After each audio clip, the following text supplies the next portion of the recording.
Yup, there it is, my easy peasy lemon squeezy spaghetti bolognese. And after watching this video, you will know exactly how to make it. Step 1 is to boil your spaghetti in salted water. To cook the mince, you'll add chopped onions, stock any type you have, paprika, and some nice spicy curry powders. Any type of curry powder that you enjoy.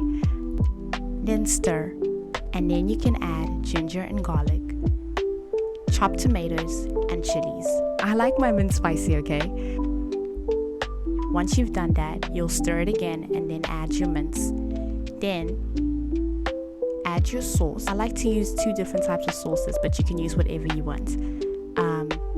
And you're going to let your mince cook in that sauce.